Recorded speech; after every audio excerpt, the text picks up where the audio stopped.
I cracked open the notes column from the weekend covering the Dodgers and the Padres. I'll hand it over to you for your favorite note that you put in there, something that people should definitely know, and then we'll encourage them to read the rest in The Athletic. The column is basically a collection of notes, mostly about the new players on each team. There's a little bit about Teoscar Hernández and the Dodgers outfield situation, but it's mostly that, the guys who are new players on both teams. And of course, the Padres have a number of new players. My favorite note in there was the difference that Ramon Laureano and Ryan O'Hearn took, or the different approaches they took in deciding whether to travel with the Orioles before the deadline. Laureano went to Chicago with the team. This was the day before the deadline, the night before, deciding or thinking in his head, hey, if I'm going to Chicago and I get traded to either coast, I'm good. Well, O'Hearn decided to stay back in Baltimore. Now, he thought maybe I'm getting traded to Boston, Milwaukee. He didn't think he would be traded to the West Coast. And of course, what happens? They both end up with the Padres. And Laureano, we talked about this on the broadcast Saturday, AJ and I. Laureano's comment to AJ Preller was, "You're nuts for doing both guys, getting both guys." And I thought that was a pretty bold thing for someone to say after just getting traded over to a new team. Ken, we were both in San Diego this past weekend, like you said, and we got to talk to Preller. My takeaways from Preller is he just wants to win. He just wants to win. And we talked. You were there. We talked prospects. We talked pitching. We talked everything. Right. We talked foul territory. We talked Ken Rosenthal. We talked it all. To me, I like him more after talking to him. It's the first time I've ever met him. And after he said what he said about, I want to win. I want to get this done. San Diego's never won. Prospects are prospects. I mean, kind of all the stuff we've talked about. He's like, I can get 20 more prospects at the draft. I can get more guys. I mean, he just wants to win, and he's a genius. And I don't know that guy sleeps ever. Well, that's a great point. We all wonder whether AJ Preller sleeps. And to me, what he has done in recent years, now you can look into the future and say some of those contracts are going to haunt him. That's probably true.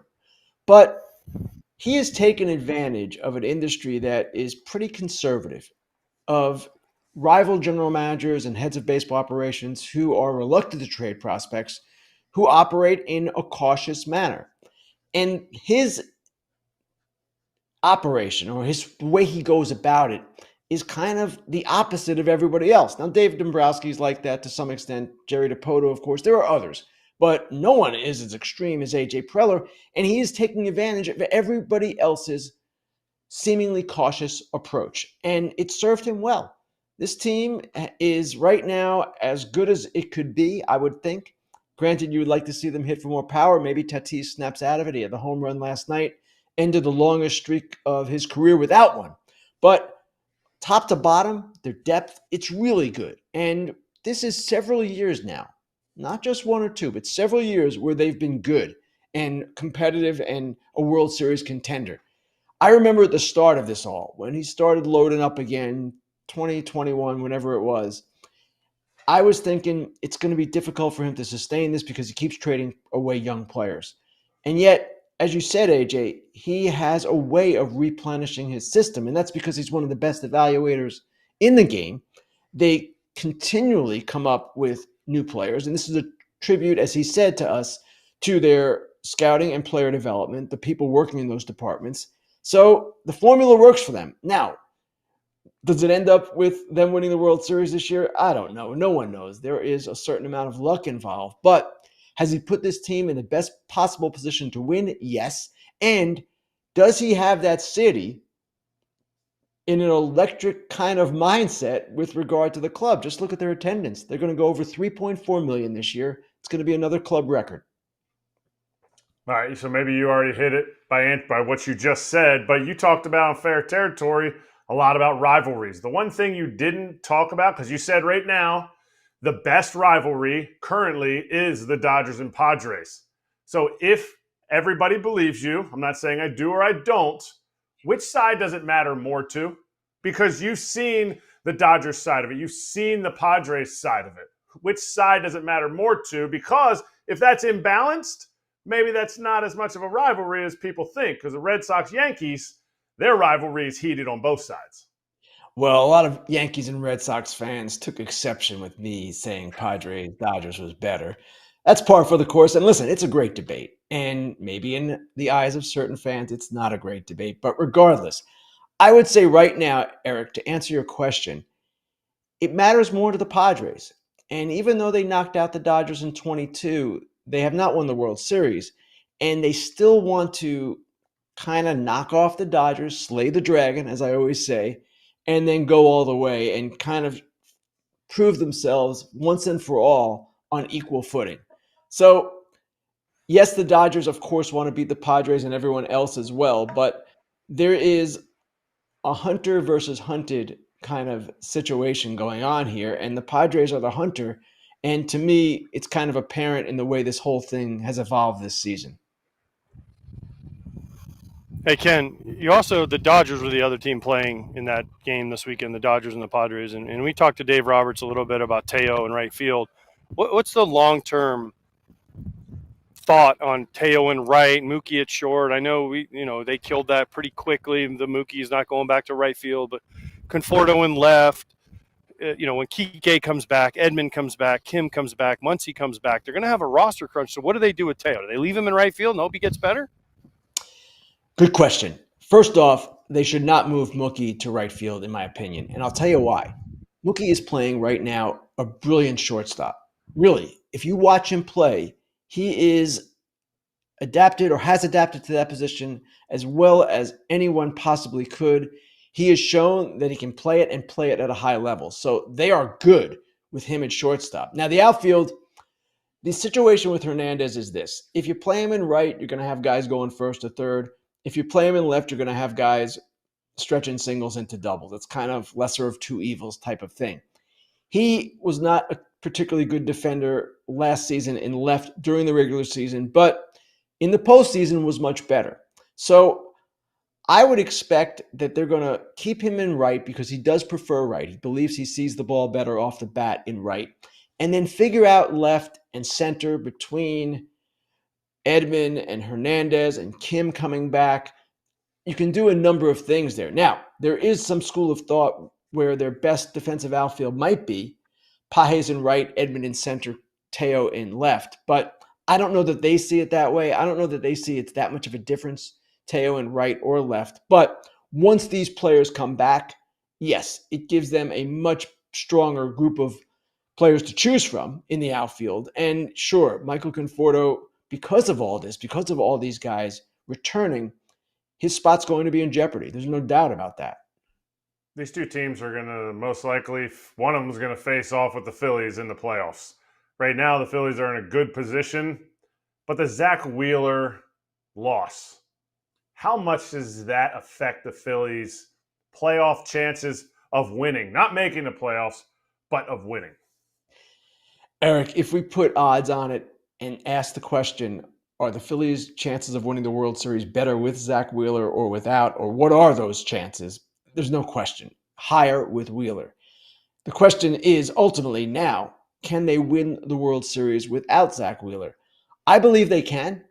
I believe they can because Christopher Sanchez and Ranger Suarez and Aaron Nola, if he continues what he did in his last start, and Jesus Luzardo and even Taijuan Walker, it gives them a very good place to start in their rotation. It's not the same as it would be with Zack Wheeler. No one would question that.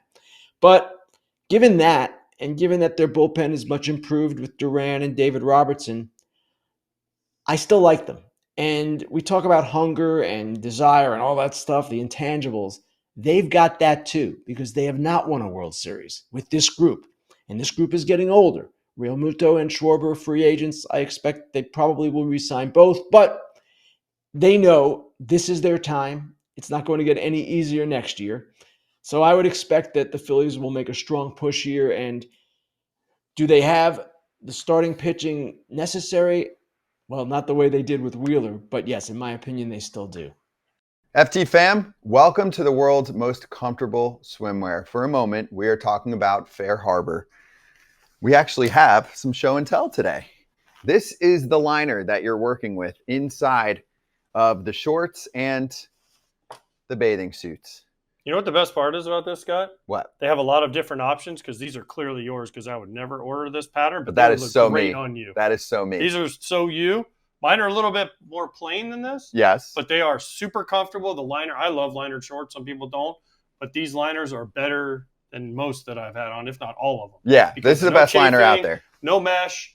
All of the above is perfect. Exactly. It's really good. You got to give it a shot. Also, fun random fact, you get a new shirt.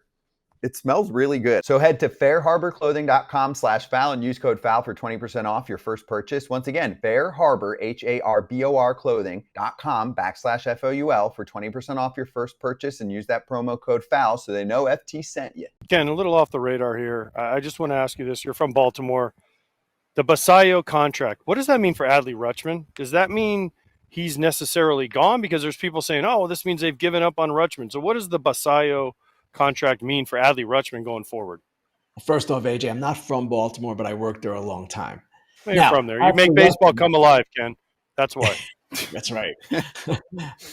I don't believe that Rutschman is in any trouble there or anything like that. And we do not know yet if Samuel Basayo is a bona fide major league catcher. There's a lot of questions about his defense. And also, you cannot give up on Adley Rutschman, the former number 1 pick in the draft, off an injury-marred season, coming off a bad second half. I know it hasn't been good, and it's been curious to me that this has happened to him. This is a player, remember, who the Orioles drafted 1 spot ahead of Bobby Witt Jr. So he has that pedigree. He is someone that is very much respected in the game. But at some point, like any other player, you've got to perform. The real question might be, if Rutschman isn't the guy, and if Basayo ultimately is a first baseman DH, then what do the Orioles do at catcher? But we're getting ahead of ourselves. I don't expect Adley Rutschman to be anywhere else next season, and I do expect him ultimately to be a much better player than he's shown the last year and a half. Ken, before we let you go, how happy are you that you're not 5'7" tall right now? I'm never happy that I'm not 5'7", AJ. I'd like to be Jazz. I think Jazz heard you say. Hey, I heard Jazz heard you say that the Yankees Red Sox wasn't the best rivalry. So then he decided to almost kill you here in the camera. And don't say it wasn't close because its ball is really close to your face. Now you weren't looking. You need to pay attention a little better. But look at that.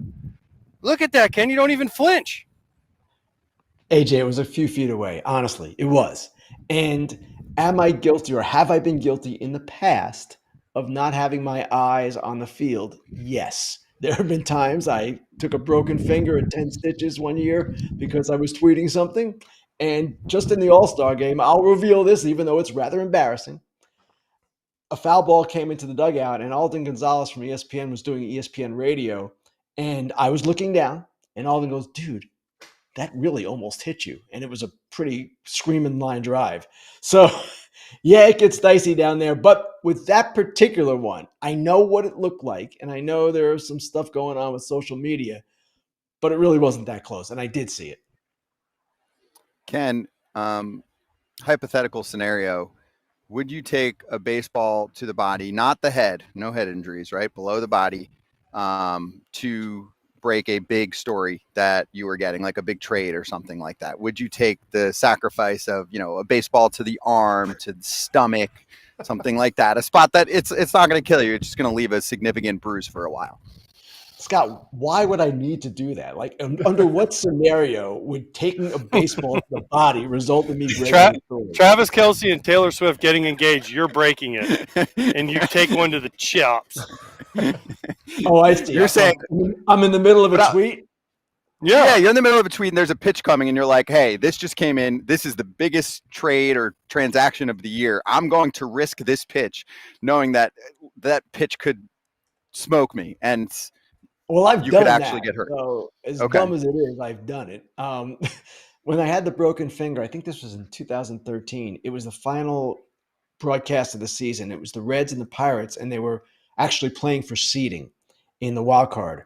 And that play happened in like the 4th inning. I think I was tweeting Terry Collins got extended, something like that with the Mets. And yeah, it hurt, and there was a lot of blood, and I finished the game, AJ. You should know that. I finished the game, and then after the game, this is a great story. The Reds doctor goes home. The game's in Cincinnati. They take me to the Pirates training room to get stitched up. The Pirates doctor is stitching me up, and it hurts. I mean, it's hurting pretty good. But Justin Morneau, Canadian, former hockey player, maybe one of the toughest players in the game at the time, is sitting on the training table, AJ. So I'm sitting there basically wanting to cry like a baby and scream, but I couldn't say a word. Oh, it's good. Thank God. Thank God. But here's what I really want to know. Who did the ball almost hit? You didn't tell the whole story. Who did the ball almost Right. hit? Okay, Now tell the whole story. I will tell the whole story. This is the Jazz Chisholm play you're referring to. So the ball hit the screen over the camera well. And if it had not been a situation where there was a screen, that ball would have hit Novak Djokovic. He's sitting right there. You can't really see him. He's sitting right there. It might have caught him in the face, and we would have had a different U.S. Open. So Novak's the lucky one, really, because the screen was there. Again, but he's tall, Ken. That's why. He's tall. He's tall. Wait, whoa! You guys buried the lead. Well, Ken was supposed to tell that. Ken messed up the lead. Story. That's real news. I haven't seen that. Is that known? Is that public knowledge? I didn't know. It is now. Yeah, he said if you watch the replay, you can see Djokovic sitting there. Right, but one day there is a documentary how one little screen saved the U.S. Open in 2025. I didn't know that part. I mean, that's a notable name. It's not just a famous name. It's a name that's super relevant to what's going on right now in sports. Ken, think about this. If that ball hits Djokovic, then think about how many Yankee fans are mad at Jazz. They're not only mad about the bad throw, but then he ruined the U.S. Open. So then there's worldwide fans mad at Jazz for that bad throw. So forget you, but if you do watch the replay, you can see Djokovic is sitting there, and he kind of flinches. Meanwhile, Ken just is like this, screenager. Well, that's what I wanted to ask. Because some people saw that, Ken, and they were like, is Ken stone cold like that? He's just been down in the camera well so often that he just knows where the baseball's going and doesn't react. It was cool. It was worth a few minutes. And that's, like I told you, in that situation, it just wasn't that close. But as I said, again, making myself look bad. There have been situations where, I've had my head down. It's not smart. Period. Ken, what's the worst camera well in the league? Worst camera well in the league for you? Well, from a site perspective or just from getting into it? Just the worst. If someone asks me what's the worst place to play, I have an answer. What's the worst place? What's the best place to play? The Mets and Padres, Citi Field and Petco Park, they are difficult camera wells actually to get into. There's not a door or anything. You got to kind of climb into them. So from that perspective, those two. Now, there was a situation once at Fenway, since we're talking about this, where I was protected. Scott, I was behind the cameraman, right? And there's a wall behind me in the camera well. And the ball off the wall and right there. And that was a mess. It was quite bloody. It turns out I didn't have a concussion, and that was a case where I was paying attention, didn't have my head down, was looking up and thought I was covered and still wasn't. So yes, it can get very dangerous down there. Yeah. Can you just see Ken? Yeah. Can you just see Ken trying to climb over the wall and his legs are stuck and he's like, "Somebody help me! I can't get over the wall." I could say something. He was waiting. Yeah, he was waiting for it. But I'm glad you're okay. I'm going to pass on the next comment.